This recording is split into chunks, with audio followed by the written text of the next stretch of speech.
Halo semua, perkenalkan nama saya Puspita Sarikarta dari kelas 12 HKL 4 nomor absen 20. Video ini dibuat sebagai salah satu syarat pemenuhan nilai tugas surat dinas yang diampu oleh Ibu Wilhelmina Mariana Emma.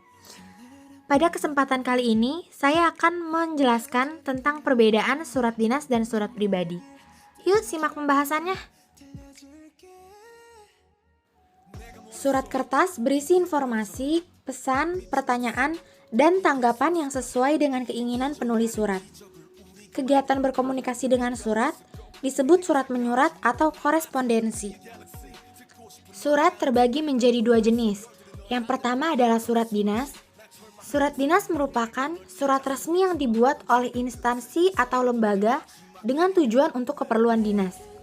Surat dinas yaitu surat yang berisikan permasalahan dinas. Surat dinas berisi hal penting berkenaan dengan administrasi pemerintah, peraturan Mendiknas RI nomor 43 tahun 2006.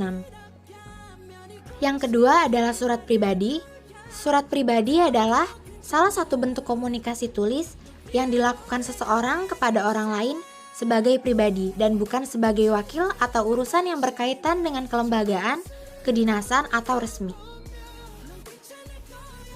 Selanjutnya, tujuan surat. Umumnya surat dinas ditujukan untuk keperluan dinas, baik pemerintah maupun swasta. Isinya berupa urusan seperti penyampaian pengumuman, pemberian suatu izin, pemberian tugas, dan lain-lain.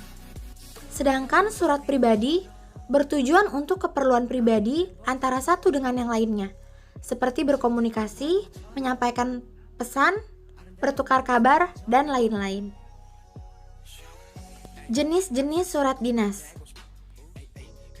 Berdasarkan prosedur pengurusan, surat dinas terbagi menjadi dua. Yang pertama adalah surat masuk dan yang kedua adalah surat keluar.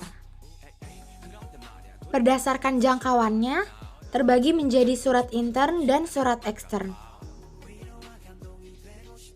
Berdasarkan keamanannya, terbagi menjadi 4. 1. Sangat rahasia. 2. Surat rahasia. 3. Surat terbatas. 4. Surat biasa. Selanjutnya ada ciri-ciri surat dinas. Yang pertama adalah menggunakan bahasa baku sesuai dengan kaidah bahasa Indonesia dan ejaan yang disempurnakan. Yang kedua adalah dibuat dengan bahasa yang singkat, padat, dan efektif serta mudah dipahami konteksnya. Yang ketiga yaitu di dalam surat dinas selalu dicantumkan nomor surat, perihal, tanggal, alamat tujuan, dan lampiran jika tersedia. Selanjutnya ada bagian surat. Dalam surat pribadi tidak dapat kop surat, lampiran, perihal, dan juga tembusan. Sedangkan dalam surat dinas terdapat kop surat, nomor surat, lampiran, perihal, dan juga tembusan. Selanjutnya ada bahasa surat.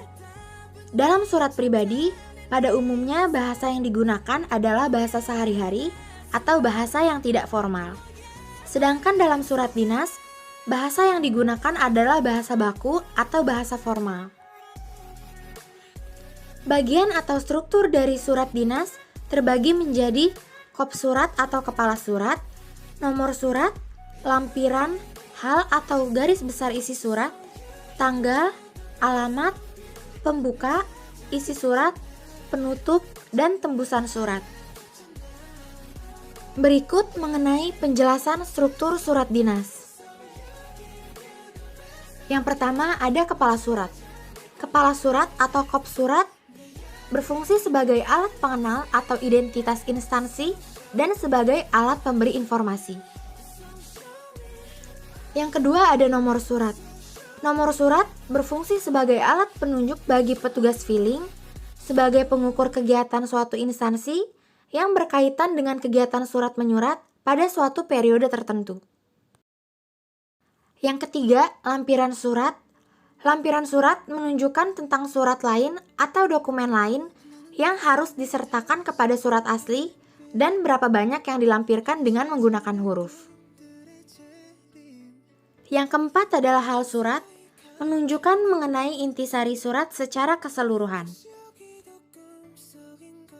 Yang kelima, tanggal surat. Tanggal surat berfungsi sebagai informasi kepada penerima terkait kapan surat tersebut dibuat atau ditulis. Yang keenam adalah alamat dalam surat. Berfungsi sebagai petunjuk kepada petugas filing mengenai siapa yang harus menerima surat.